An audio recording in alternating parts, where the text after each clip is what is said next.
tonight is Heart of the Zoo entry, Minnesota Zoological Garden, Apple Valley, Minnesota, HGA Architects and Engineers, which is number 61 on your sheet. And Brian, you were going to take the lead on this one. Be delighted. This is just a beautiful project. It's nice to start because it's one happy little girl, and that's what these places are about. And I think if you see the before and the brutality of the structure, maybe it's elegant from an architectural perspective, but from the experiential perspective and the energy of the zoos and the age group that might be occupying them, you can see that the building becomes a backdrop, even though it's very elegantly composed.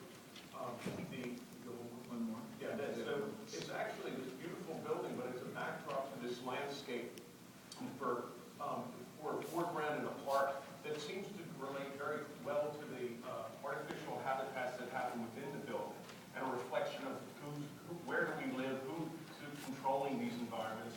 And if you compare the two, I think we would feel a lot better about ourselves if our environment that we're creating for each other is reflected on the right, as well as setting the tone of a certain kind of amusement, playfulness, even fun, as one moves into the building and engages the animals and the other occupants in that place. The boundary between landscape and building is really blurred here. I think it's a terrific example of how buildings can be situated in the landscape where they really form a dialogue, and the project is not complete, one without the other. And you squint at some of these sites, and it just seems like one landscape. It's really the landscape, as Brian mentioned, the landscape is the dominant piece of it, but they're better together. And this is a terrific auditorium. We felt elegant seating, the way the wood bleachers or pews, in a sense, are kind of floating in the space with not too much embellishment. Very elegant. There's also a very clear presentation. Each space was understood and presented in a very clear way. The sections were beautiful. There are many more of them than we just showed. But without getting, there was always a sense of how this place would be used, including how the windows are clean. And kind of, as I said, the spirit of the place that the architects really captured in a very beautiful way.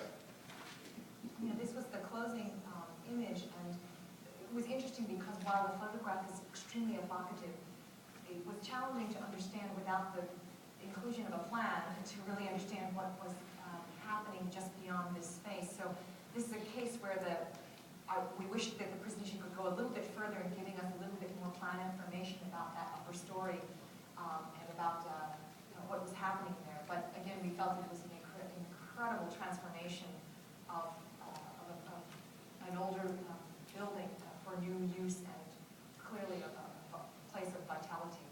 Tom made the point that we're all academics and we might speak that way. I don't know about that. But we'd certainly not let a student present a project without a plan. Right. So it's a wonderful project. Just Beautiful work. Wonderful, beautiful project. Just the point there. Always one. Yeah, congratulations. We needed a plan. Yeah, congratulations.